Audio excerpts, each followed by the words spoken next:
Assalamualaikum warahmatullahi wabarakatuh. Perkenalkan, saya Reni Irmawati Rindiana, guru PPKN di SMP Negeri 31, Bandung. Saat ini, saya tercatat sebagai mahasiswa PPG dalam jabatan kategori 2 tahun 2022 di LPTK Universitas Syahkuala, Aceh.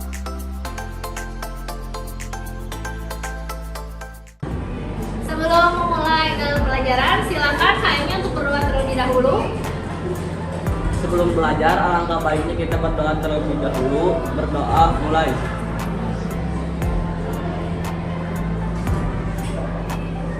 Berdoa selesai. Sikap beri salam.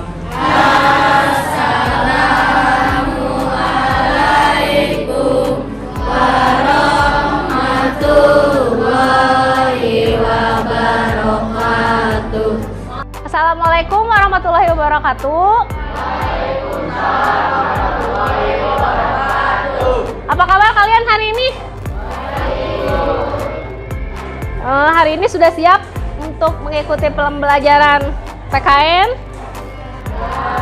Yuk sekarang cek dulu kehadiran ya.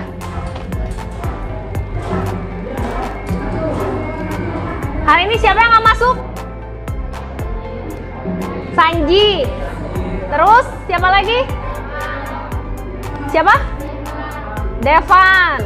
Udah cuma 3 orang ya? Siapa? Agil, kenapa? Sakit? Gak enak badan? Kenapa sih Agil? Kenapa Agil? Jatuh. Oh ya udah. Sok, ada yang masih nggak kemarin kita membahas tentang apa?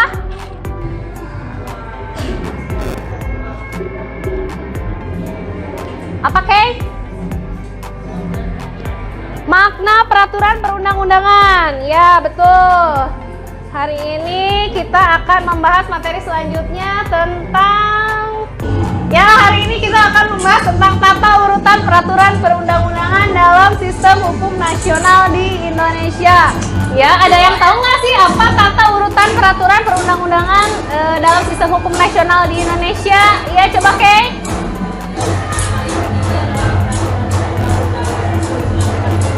Ya?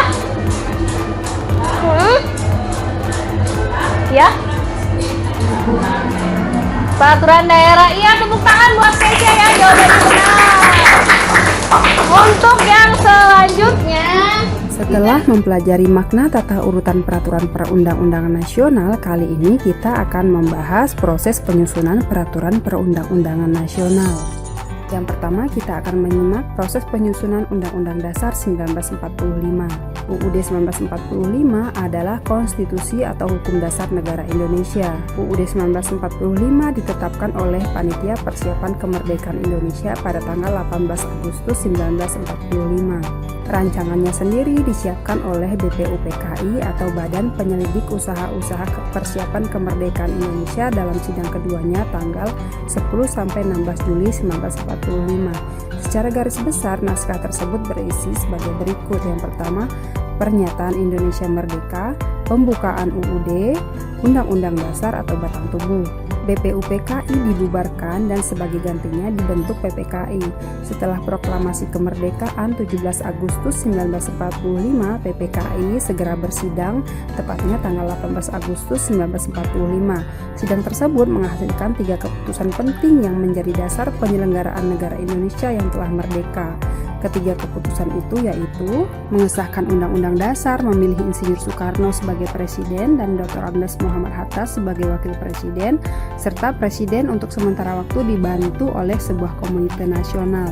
UUD 1945 yang ditetapkan oleh PPKI memiliki susunan: yang pertama pembukaan, yang kedua batang tubuh, terdiri dari 16 bab, 37 pasal, 4 aturan tambahan, dan 2 ayat aturan peralihan.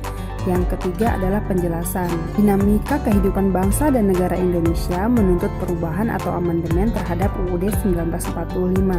Amandemen dilakukan oleh badan yang berwenang yaitu MPR.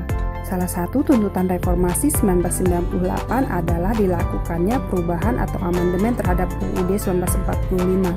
Latar belakang tuntutan perubahan UUD 1945 antara lain karena pada masa Orde Baru, kekuasaan tertinggi di tangan MPR dan pada kenyataannya bukan di tangan rakyat.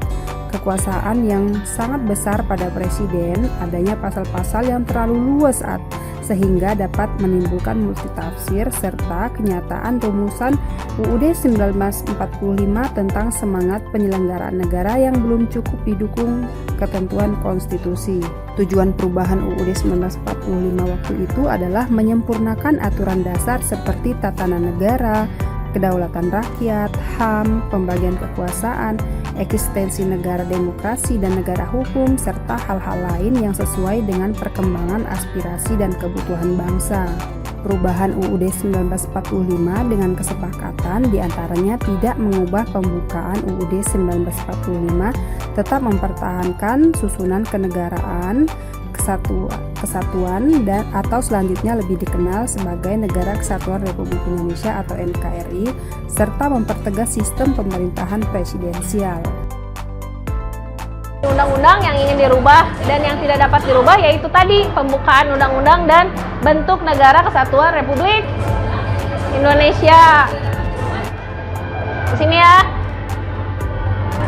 Ketetapan MPR adalah putusan yang memiliki kekuatan hukum, mengikat, dan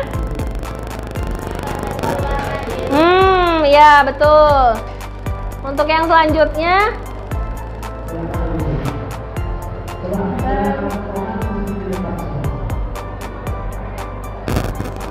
nah, di sini ada pembicara tingkat 1 penyusunan ratap dan rantus dalam pekerja MPR.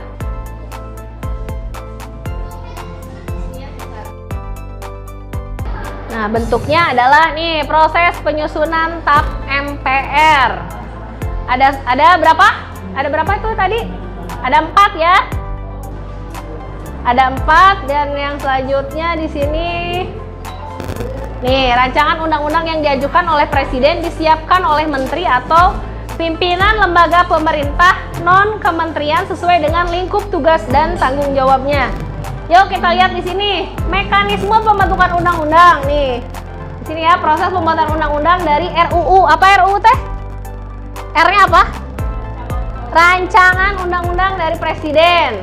Terus rancangan dari DPR dan rancangan undang-undang dari DPD. Apa DPD?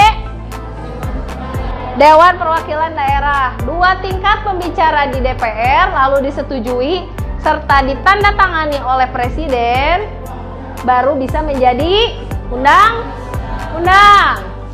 Lalu ada yang selanjutnya peraturan pemerintah sebagai pengganti undang-undang atau Perpu. Ya, di sini ada Dewan Perwakilan Rakyat. Nih, presiden dalam ihwal kegentingan yang memaksa berhak menetapkan Perpu. Ya, nah yang sini dari presiden Perpu itu harus mendapat persetujuan dari DPR. Kalau misalnya disetujui bakal bisa menjadi undang-undang. Kalau ditolak berarti harus dicabut. Yang selanjutnya di sini ada peraturan presiden ya atau Perpres, di mana pembentukan peraturan presiden itu tidak melibatkan DPR. Kalau yang tadi Perpu melalui DPR, kalau yang peraturan presiden tidak melibatkan DPR tetapi melibatkan menteri. Yang selanjutnya ada peraturan daerah, provinsi, atau kota dan kabupaten. Kalau kita maksudnya mana nih? Nih. Hah? Maksudnya kota. Oleh siapa dibuatnya? Oleh wali kota. Ya betul. Di sini kalau perda itu oleh provinsi ya diusulkannya ke gubernur. Kalau kita tinggal di kota berarti diusulkannya pada wali kota. Kalau kabupaten oleh siapa? Kalau kabupaten bupati. Ya betul ya Krisna. Udah materinya selesai. Ada yang mau ditanyakan nggak? Sudah mengerti? Sudah paham? Ya, untuk yang selanjutnya kita akan membuat project, membuat scrapbook. scrapbook bahannya apa aja. Kalian boleh menggunakan bahan-bahan yang tidak terpakai, kayak kardus ya, kardus bekas, terus sedotan bekas, stik es krim, pokoknya di rumah yang barang-barang sekiranya bisa dipakai, kalian gunakan. Lalu tugasnya apa? Sekarang tugasnya buka live worksheet-nya. Ya, dibuka live worksheet-nya.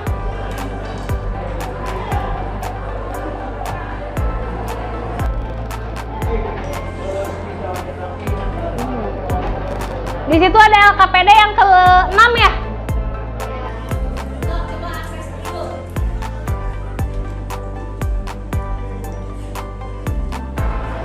Ya, di sini ya. Tuh tugasnya. Petunjuk pembelajaran perundang-undangan sama menjelaskan fungsi peraturan perundang-undangan. Nah, ini tugasnya kalian berkelompok ya. Coba duduknya berkelompok. Sok isi. Nanti ke depan. Nah, ini gimana? Udah? Kelompoknya berapa? 1, 2, 3, 4, 5, 6. Oh, baru 5. Ya, nggak apa-apa.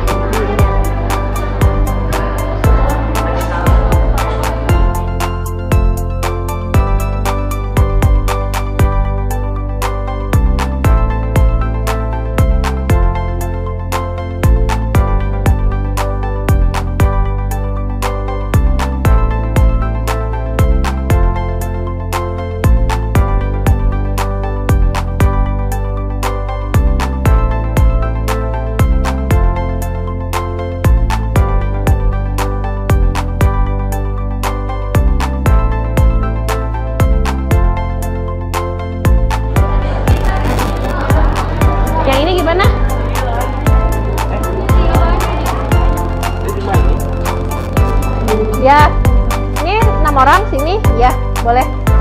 Sok, kerjain ya. Ini kelompok berapa? 4 berarti nya? 5, oke, 5 ya. Dibuka yang ini. Ya. Pakai yang ini nggak? Ya nggak apa-apa. Sok, pakai yang ini. Ya. Sok silakan kerjakan. Ibu kasih waktu 10 menit ya. Sudah beres.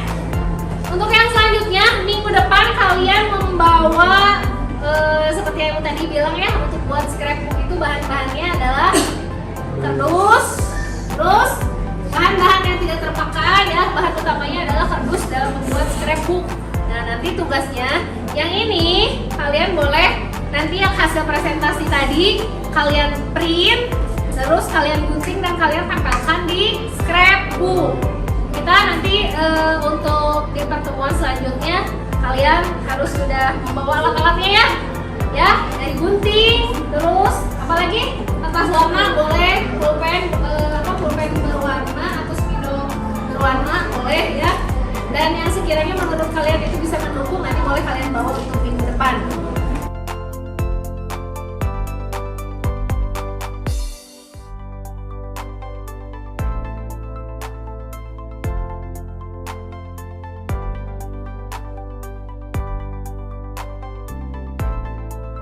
Untuk pembelajaran hari ini gimana? Sudah jelas atau ada yang ingin ditanyakan? Sudah jelas. Gimana pembelajaran hari ini?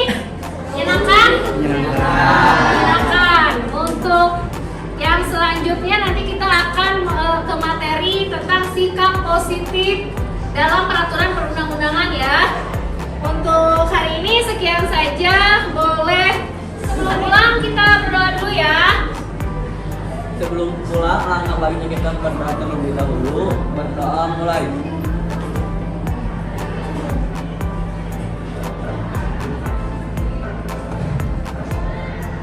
Berdoa selesai. Beri salam.